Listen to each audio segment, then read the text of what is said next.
Bonjour et bienvenue sur Europe Hebdo, votre revue de presse européenne hebdomadaire. Pour cette sixième semaine de 2025, la vie de l'Union se penche sur l'émergence de DeepSeek et des réactions qu'il a suscitées, la réflexion sur les réponses aux droits de douane de Donald Trump, une surtaxe sur les colis non européens, l'offensive de la droite contre les ONG environnementales et le congrès de l'extrême droite à Madrid.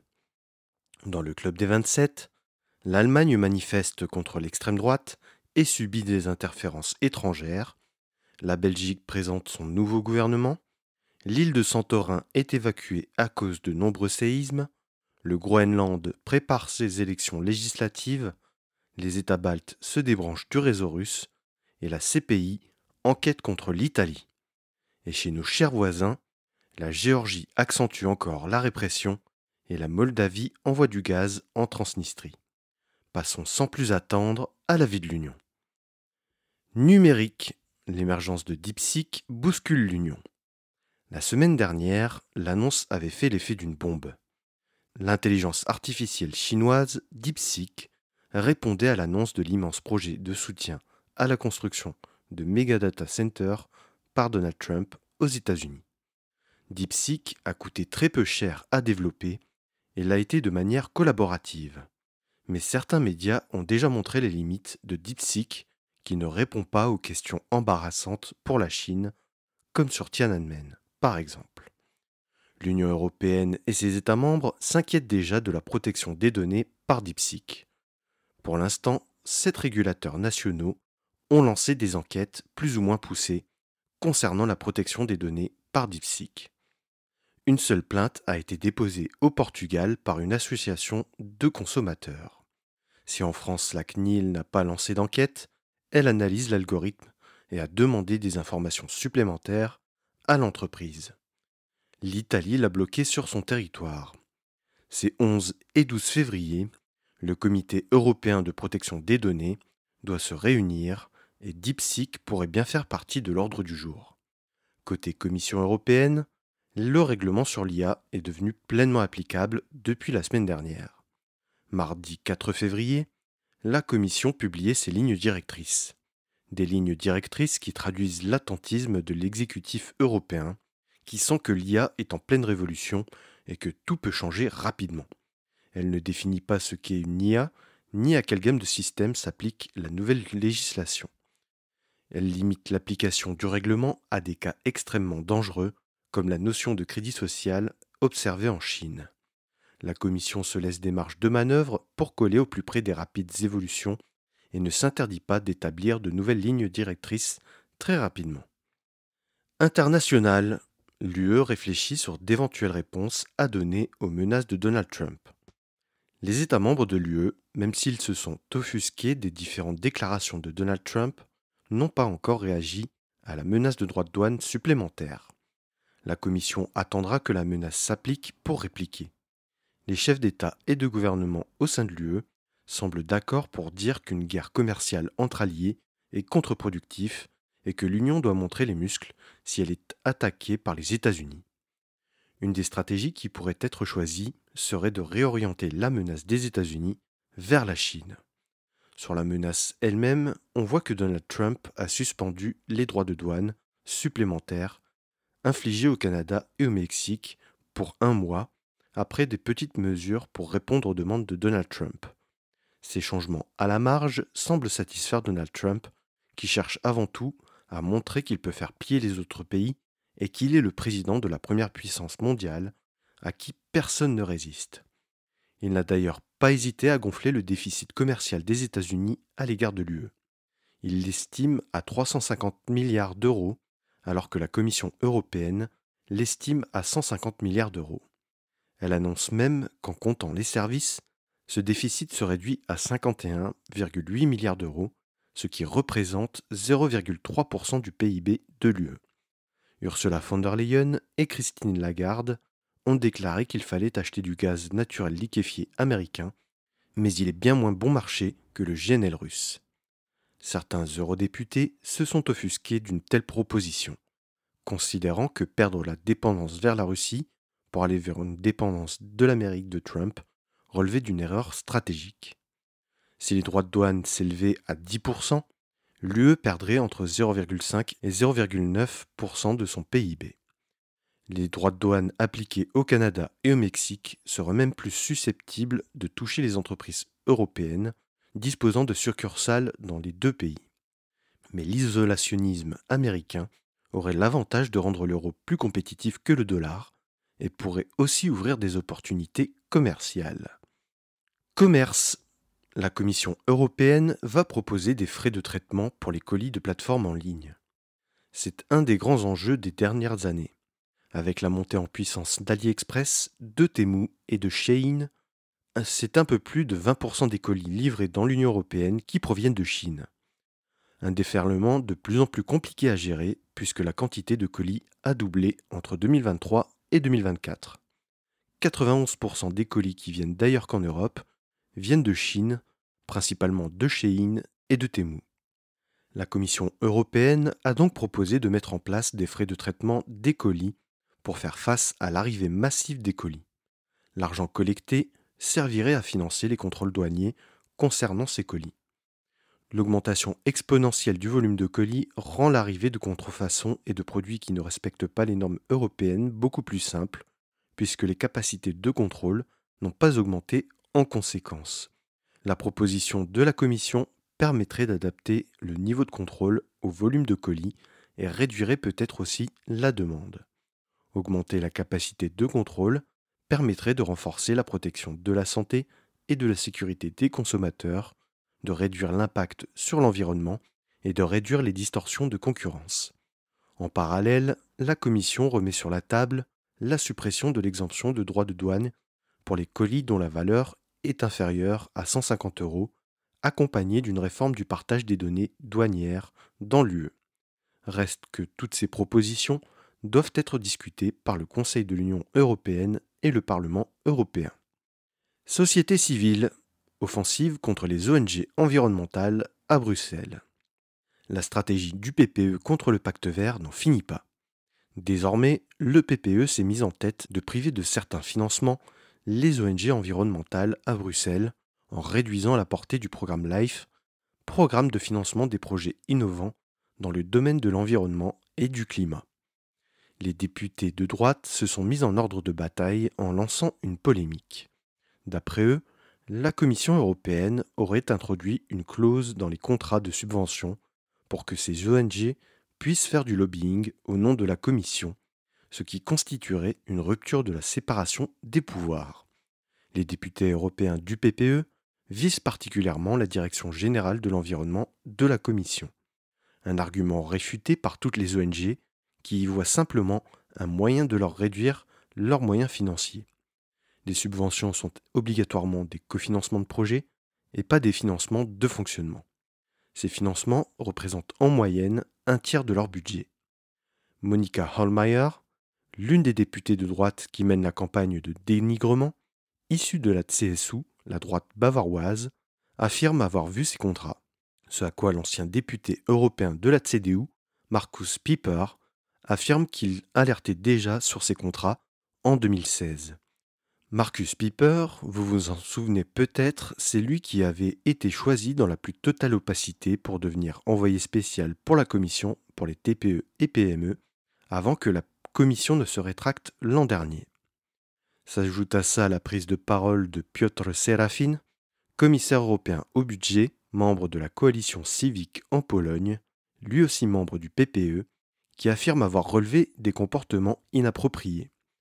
Pour l'instant, aucune preuve n'a été montrée, ce qui semble indiquer que le PPE joue une bataille de communication pour décrédibiliser les ONG environnementales, alors que les négociations sur le budget 2028-2034 doivent commencer cet été.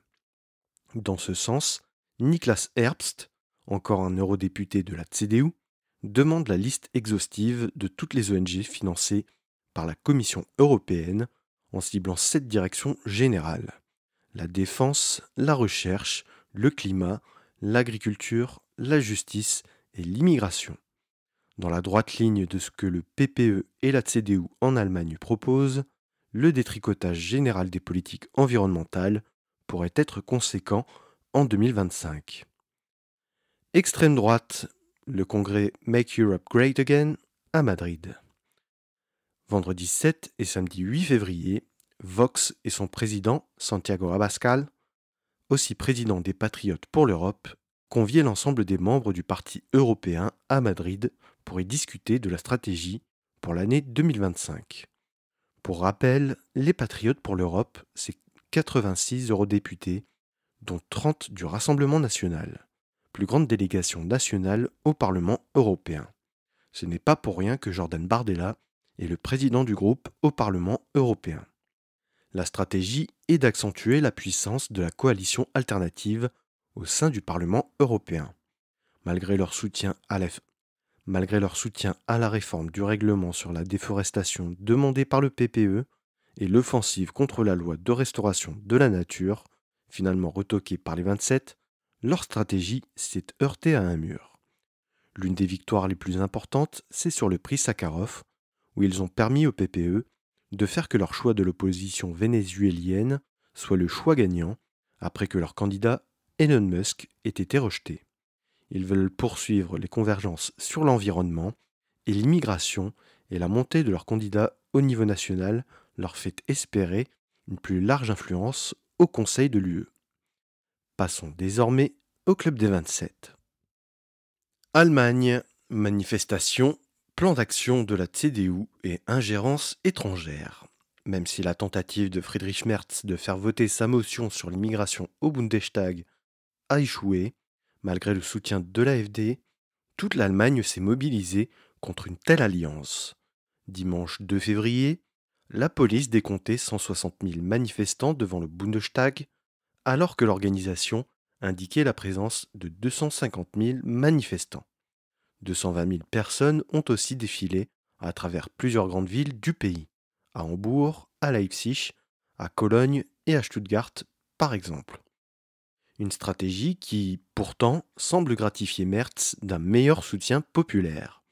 D'après le sondage publié par ARD Deutschland jeudi, la CDU aurait gagné 1 point de pourcentage, ce qui lui donne 31% des intentions de vote. Même progression pour l'AfD, qui passe de 20 à 21%. Merz gagne 4 points de popularité et 5 pour sa capacité à devenir le prochain chancelier. Sur ce dernier point, le chancelier sortant, Olaf Scholz, est gratifié d'une progression de 6 points. Concernant les partis, le SPD stagne toujours à 15% et les Verts reculent d'1 point à 14%. Il semble que les électeurs ne tiennent pas rigueur à Merz pour son alliance avec l'AfD, mais attendent de voir comment les choses vont tourner. Toujours à travers le même sondage, 49% des Allemands jugent inacceptable que des textes soient votés grâce au soutien déterminant de l'AfD. Concernant son plan d'action, la CDU tenait un congrès lundi 3 février pour définir les 15 points prioritaires du parti en cas d'arrivée au gouvernement. Sans surprise, le sujet de l'immigration y a tenu une place importante. Mais l'une des mesures phares concerne les prix de l'énergie, et notamment de l'électricité. La proposition est de réduire la taxe sur la consommation résidentielle d'électricité de 5 centimes par kilowattheure et de baisser les frais de réseau. D'après les experts, cela représenterait une perte de 13 milliards d'euros pour l'État fédéral allemand, que la CDU entend compenser par la tarification carbone. Aussi, les experts disent que c'est sur une augmentation de l'offre qu'il faudrait plancher pour réduire durablement le prix de l'électricité. Dernier sujet de la semaine en Allemagne, des ingérences étrangères ont été observées en Allemagne. Comme les étoiles de David, les mains ensanglantées au mémorial de la Shoah à Paris ou les cercueils au pied de la Tour Eiffel, observés l'année dernière, c'est vraisemblablement l'œuvre d'agents dits jetables. Des personnes précaires, sans antécédents judiciaires et recrutées via les réseaux sociaux, prêtes à remplir n'importe quelle mission par appât du gain. Plus facilement indétectables que des agents d'ambassade, ils n'ont aucune aide de leurs commanditaires s'ils se font attraper. C'est le cas de 4 jeunes en Allemagne, interpellés après la découverte de mousse expansive dans le pot d'échappement de plusieurs SUV. Les actions s'accompagnaient du collage d'un autocollant sur lequel figure Roberta Beck, le candidat vert à la chancellerie avec l'inscription Sois plus vert, une manœuvre destinée à décrédibiliser les verts. D'après le magazine Der Spiegel, la piste russe est la plus probable. Belgique, les promesses du gouvernement De Wever. Je vous en parlais la semaine dernière, Bart De Wever était parvenu à établir un gouvernement. On en sait désormais plus puisqu'il a prêté serment devant le roi lundi 3 février. Un gouvernement très critiqué puisque la présence des femmes est très limitée, avec seulement 4 femmes sur 14 ministres. Pire, le Cairn, gouvernement resserré autour des leaders de parti, ne compte aucune femme. Comme je le disais la semaine dernière, la Belgique verra une cure d'austérité s'appliquer. Le gouvernement De Wever estime que les économies à faire représentent 20 milliards d'euros par an. Le déficit budgétaire de la Belgique s'élevait à 4,6% du PIB en 2024, d'après Eurostat. La coalition Arizona va s'attaquer aux dépenses et n'hésitera pas à toucher aux aides sociales et à limiter les allocations chômage à 2 ans. Cependant, le gouvernement a promis que la Belgique respecterait enfin les 2% du PIB dans le domaine de la défense en faisant à nouveau l'acquisition de F-35. À peine investi Premier ministre, Bart De Wever devait déjà se rendre à son premier Conseil européen. Grèce, évacuation et état d'urgence sur l'île de Santorin. C'est un phénomène inédit en Europe. L'île de Santorin, au cœur de la mer Égée, subit depuis quelques semaines une multitude de séismes. L'île de Santorin, née il y a 1600 ans d'une éruption volcanique, serait aujourd'hui victime du glissement des plaques sous-marines. Le danger volcanique est écarté par les chercheurs à Athènes. Entre le week-end dernier et mardi, c'est pas moins de 200 secousses d'une magnitude moyenne de 4,6 sur l'échelle de Richter qui ont été ressenties sur l'île. Un contexte qui a poussé les autorités à fermer les écoles de l'île dès lundi. Jeudi, près de 11 000 habitants avaient quitté Santorin en ferry ou en avion. L'île a 15 000 habitants permanents. Le Premier ministre grec, Kyriakos Mitsotakis, a déclaré l'état d'urgence après une secousse plus importante que les autres, mercredi soir, à 5,2 sur l'échelle de Richter. Plusieurs zones de l'île sont désormais fermées car les risques d'éboulement et de glissement de terrain sont importants. Pour l'instant, les chercheurs grecs ne veulent pas se précipiter sur les scénarios, mais n'écartent pas un séisme plus important. En tout cas, ils avertissent que l'activité sismique peut encore durer plusieurs semaines. Le gouvernement grec a annoncé la mise en place prochaine de la plateforme MySafetyPlan pour informer la population en temps réel sur les séismes et autres catastrophes naturelles. Danemark. En amont des législatives, le Groenland réforme sa loi sur les financements des partis. En plus des menaces de Donald Trump, c'est l'activité touristique récente qui inquiète. Plusieurs youtubeurs pro-Trump se sont rendus sur l'île et lors de leur balade, ils se sont amusés à distribuer des casquettes Make America Great Again et des billets de 100$ aux enfants. À l'approche des élections législatives, qui auront lieu le 6 avril, le fait que le contexte international braque les projecteurs sur le Groenland inquiète un peu au niveau local. Même si le soutien à l'indépendance du Groenland reste très important, les déclarations américaines ont aussi aiguisé les appétits de certains partis locaux. Pour empêcher toute ingérence financière, le gouvernement propose une réforme de la loi de financement des partis politiques. Le plafond des dons est de 27 000 € pour les partis. Les dons seront limités à 2 700 € par contributeur. Les partis devront fournir une liste des donateurs, que ce soit des personnes morales ou physiques.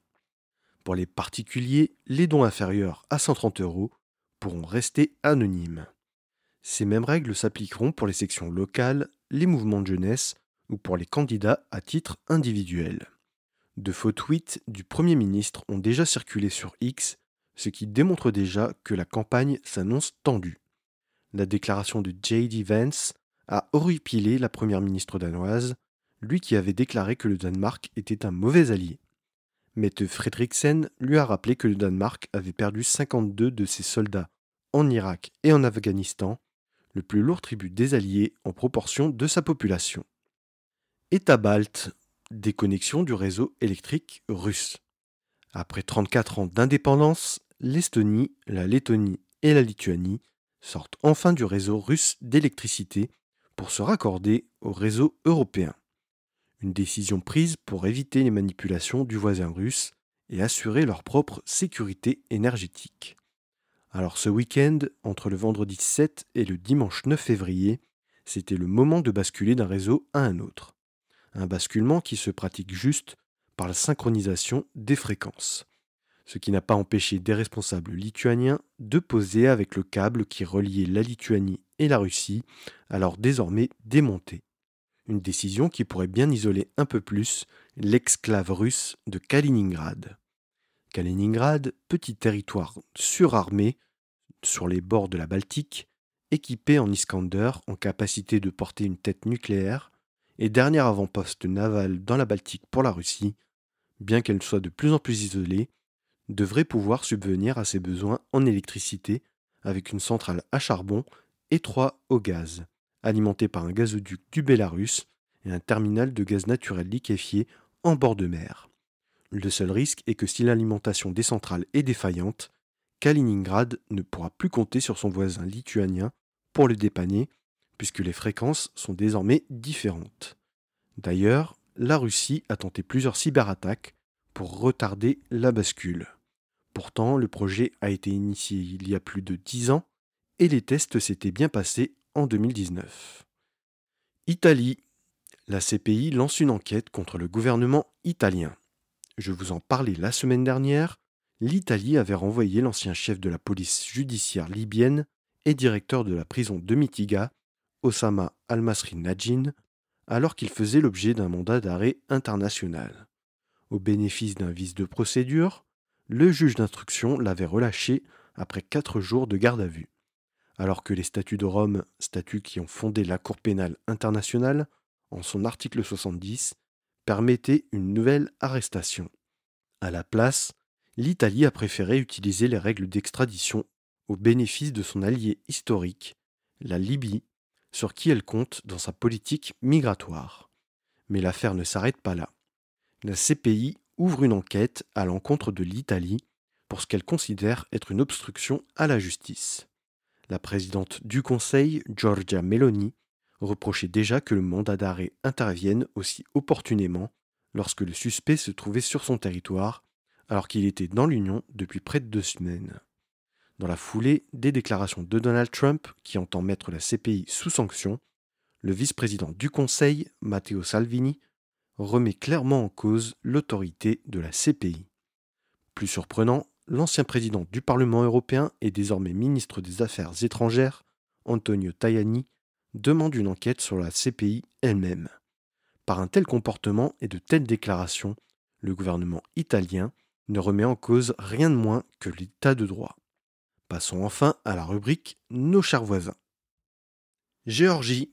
Arrestation de 2 membres de l'opposition et durcissement des peines pour les manifestants. Dimanche 2 février, ce sont 2 membres éminents de l'opposition qui ont été arrêtés. Tout d'abord Nika Melia, du parti Achali, mais aussi Giorgi Ogulova, ancien maire de Tbilissi, alors qu'il tentait, avec des milliers d'autres manifestants, de bloquer un accès à l'autoroute au nord de la capitale. Lundi 3 février, le gouvernement annonçait un énième tour de vis répressif destiné à décourager un peu plus les manifestants. La fatigue se fait déjà ressentir. Même si les rassemblements continuent, la répression, les intimidations et la violence policière réduisent la masse contestataire. Ainsi, les nouvelles peines sont de 3 ans de prison pour les appels à la violence, de 5 à 10 ans pour résistance, menace ou usage de la violence, et les détentions administratives passent de 2 semaines à 2 mois. L'espoir du pouvoir est de décourager totalement le mouvement d'opposition devant le silence de la communauté internationale, comme on a pu le constater en 2020 au Bélarus. Moldavie, la Transnistrie sur la voie de la réconciliation avec Chisinau? Et si la tentative russe d'isoler le gouvernement moldave se retournait contre elle? La Russie, via son opérateur Gazprom, a coupé le gaz à la Transnistrie depuis le 1er janvier 2025, prétextant une dette impayée obligeant la Moldavie à déclarer l'état d'urgence énergétique. La centrale au gaz de Kochurgan, au sud de la Transnistrie, produit 70% de l'électricité de la Moldavie. Depuis fin décembre, le gouvernement moldave s'affaire pour trouver des solutions avec l'aide de l'Union européenne et particulièrement son voisin roumain. Mardi 4 février, la Commission européenne annonçait une enveloppe financière de 250 millions d'euros pour soutenir la Moldavie. Face au manque de solutions, la veille, la Transnistrie s'était résolue à accepter un transfert de gaz de la part des autorités moldaves avec qui elle a fait sécession. Le président de la Transnistrie, l'autoritaire Vadim Krasnoselski, habituel soutien du Kremlin, a remercié la présidente de la Commission européenne. La tentative de Moscou d'exacerber les tensions entre Chisinau et Tiraspol se traduit en fait par un rapprochement et une coopération, certes un peu forcée par le contexte des coupures d'électricité, de chauffage et d'eau chaude, alors que nous sommes encore en plein hiver. Cette première aide devrait pouvoir garantir les besoins moldaves en gaz et en électricité, au moins jusqu'en mars et les premiers beaux jours de l'année. Une première aide suivie par l'annonce de la Banque européenne de reconstruction et de développement, la BERD, à hauteur de 15,4 millions d'euros, destinée à connecter la Moldavie au réseau électrique européen. Comme pour les pays baltes, le but est de pouvoir basculer sur le réseau européen en cas de besoin. L'aide est destinée au cofinancement à hauteur de 20%, le projet de ligne aérienne entre Bolci en Moldavie et Suceava en Roumanie. Le coût total de l'interconnexion s'élève à 77 millions d'euros. La BERD et la Banque européenne d'investissement ont déjà contribué à hauteur de 30,8 millions d'euros dans le projet. Même si le gouvernement moldave fait tout pour garder une offre importante d'électricité et de la subventionner pour essayer d'affecter le moins possible les ménages, les prix de l'énergie restent importants, tout comme l'inflation, ce qui pourrait coûter la place aux pro-européens lors des élections législatives cet été. Voilà, c'est ainsi que s'achève la 6e semaine européenne de 2025. Merci pour votre écoute. Si vous avez apprécié cet épisode, abonnez-vous sur votre plateforme préférée, que ce soit Spotify, Deezer, Apple Podcast, Amazon Music, YouTube ou YouTube Music, et n'oubliez pas d'y laisser votre avis, que ce soit en nombre d'étoiles ou en like. Pour ne rien rater des publications du podcast, suivez Europe Hebdo sur Facebook, Instagram et LinkedIn, et n'hésitez pas à liker, commenter et partager les publications pour en augmenter la visibilité. Si vous avez une remarque, une question ou une suggestion à faire pour le podcast, n'hésitez pas à vous inviter dans mes messages privés, je me ferai un plaisir de vous répondre. Et si vous voulez dévorer le nouvel épisode du podcast dès sa sortie, abonnez-vous pour recevoir la newsletter du podcast. Le lien est à retrouver en description de cet épisode. Je vous donne rendez-vous lundi prochain, 17h30, sur Europe Hebdo.